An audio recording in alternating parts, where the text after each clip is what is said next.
बिस्मिल्लाहिर्रहमानिर्रहीम। अस्सलामुअलैकुम दोस्तों, नई वीडियो में खुशामदीद।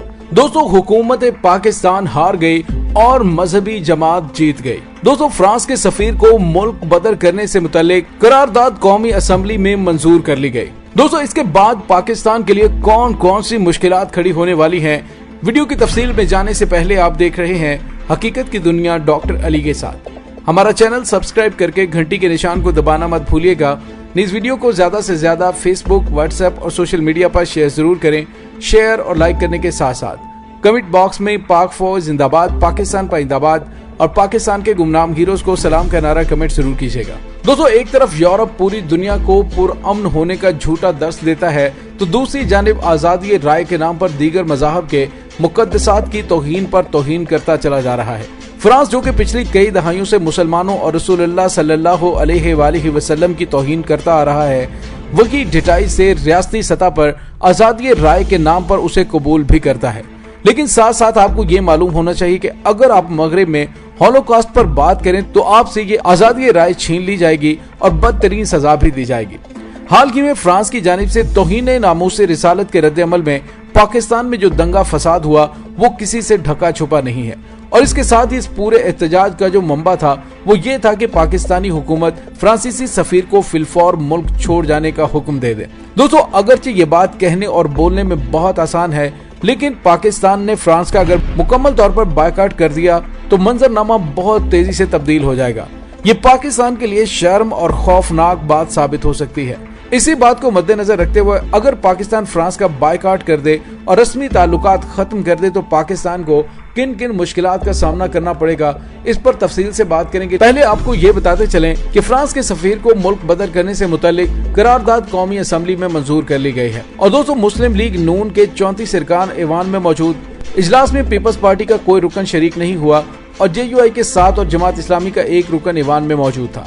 फ्रांसीसी सफीर को मुल्क बदर करने की करारदाद का मतन पेश किया गया और फ्रांसीसी सफीर को मुल्क बदर करने की पार्लियामेंट से राय ली गई। करारदाद तहरीक इंसाफ के अमजद अली ने पेश की और करारदाद के मतन में कहा गया कि फ्रांसीसी सफीर को मुल्क से निकालने के मामले पर बहस की जाए, तमाम यूरोपीय ममालिक और फ्रांस बिलखुसूस उसको इस मामले की संगीनी से आगाह किया जाए।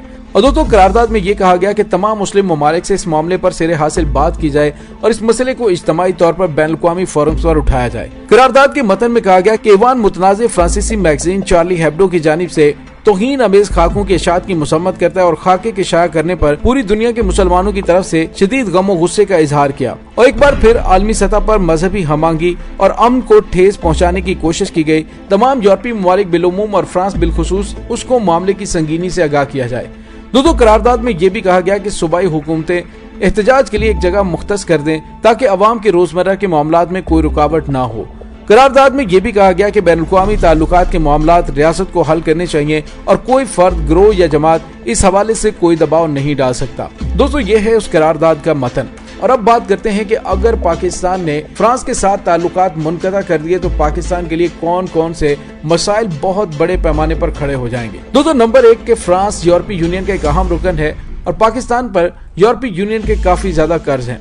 लिहाजा फ्रांस का बायकॉट करने का मतलब कि आपको वो सारे कर्ज अदा करने होंगे जो पाकिस्तान जैसे मुल्क के लिए फौरी तौर पर अदा करने नामुमकिन है। नंबर 2, पाकिस्तानी हुकूमत को फ्रांस से लगभग $300 मिलियन के कर्ज से निजात की तवक्को है।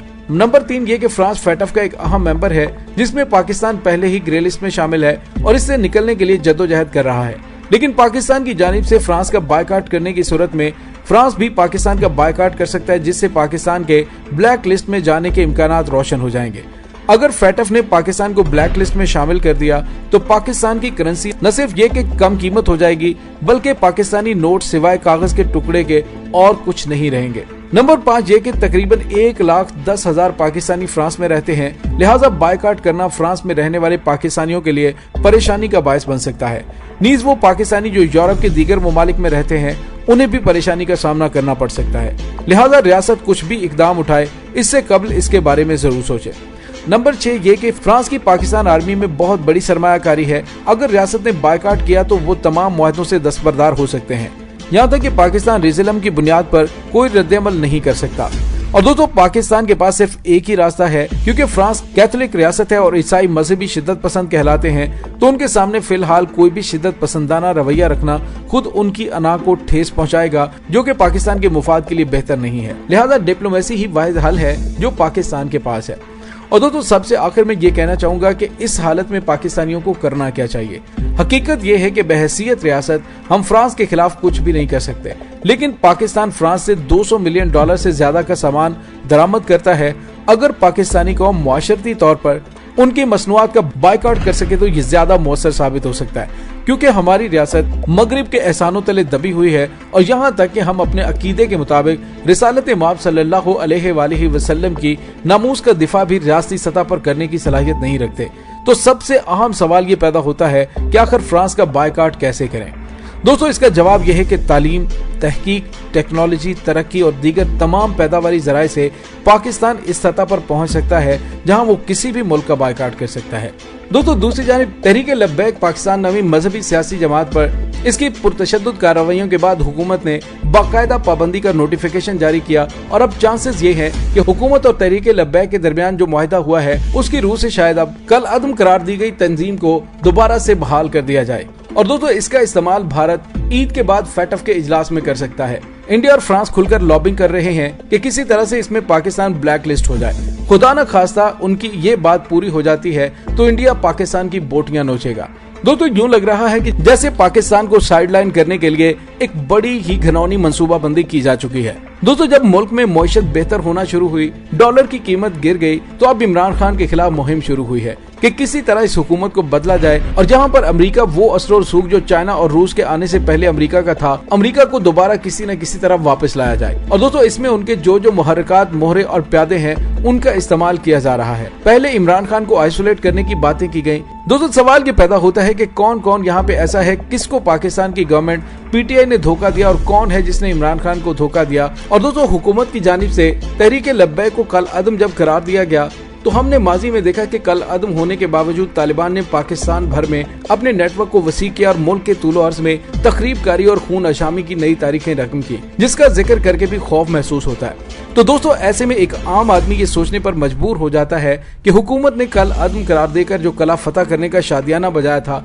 वो क्या था। हकीकत का खोज लगाएं तो दहशतगर्द मुसल्लह गिरोह जिन्हें कल अदम करार दिया जाता रहा है उनके साथ हम आहंग, हम फिक्र बल्कि हम मसलक गिरोह जो सरगर्म अमल रहते हैं वो इन कल अदम गिरोहों को ऑक्सीजन फराहम करते रहे हैं। उनको समझने के लिए यही काफी है कि तहरीक तालिबान को अगर कल अदम करार दिया गया है तो पाकिस्तान में उसकी मददगार तंजीमें, सिपाही सहाबा, लश्कर जंग मौजूद थी जो इस दहशतगर्द टोले को मुकम्मल मदद फराहम कर रही थी, जो खुद भी कल अदम थी। लेकिन उनके कायदीन को ये प्रोटोकॉल हासिल था कि पुलिस की भारी सिक्योरिटी के हिसार में ये पूरे मुल्क में जलसे, जुलूस और रैलियां करते रहे। और दोस्तों अब एक बहुत बड़ा सवाल ये पैदा होता है कि कल अदम करार दी गई तंजीम के साथ बैठकर पाकिस्तान के वजीर दाखिला शेख रशीद एलामिया जारी करते हैं कि उनके खिलाफ तमाम मुकदमात खत्म किए जाएंगे और कल अदम तहरीक तालिबान पाकिस्तान से पाबंदी भी हटाए जाने का इम्कान है।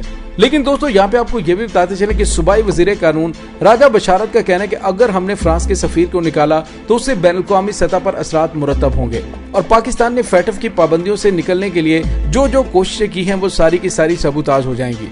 दोस्तों वज़ीर-ए-आज़म पाकिस्तान इमरान खान की जानिब से भी कौम से खिताब करते हुए इल्तजा की गई और वो तमाम मजबूरियां पूरी कौम के सामने रखी गयी, हकायक सामने रखे गए। लेकिन अफसोस है इस पूरी कौम पर कि जो सिर्फ अपनी अना की तस्कीन चाहती है। हालांकि वज़ीर-ए-आज़म पाकिस्तान इमरान खान ने जो जबरदस्त मंसूबा पेश किया है कि जिस पर अमल दरामद करते हुए हम हमेशा के लिए तौहीन रिसालत के हवाले से कानून बनाकर दुनिया के इस्लामी ममालिक को मुत्तहिद कर सकते हैं और आइंदा किसी सगे दहन दरीदा की नबी रहमत सल्लल्लाहु अलैहि वसल्लम की शान में गुस्ताखी करने की जरूरत नहीं होगी। दोस्तों इस वक्त पाकिस्तान बहुत ज्यादा मुश्किलात का शिकार है। ऐसे में अगर पाकिस्तान की जानिब से ये सख्त फैसले कर लिए जाते हैं तो फिर उसके बाद अमन व अमान को कायम रखने के लिए की जाने वाली कोशिशें और पाकिस्तानी मईशत को बेहतर करने की तमाम कोशिशें रायगाह चली जाएंगी। दोस्तों इसके साथ ही डॉक्टर अली को इजाजत दीजिए। इंशाल्लाह बहुत जल्द मिलते हैं एक नई वीडियो में। तब तक के लिए अपना बहुत सारा ख्याल रखिएगा। पाक फौज जिंदाबाद, पाकिस्तान पाइंदाबाद, पाकिस्तान के गुमनाम हीरोज को सलाम। अल्लाह वारिस।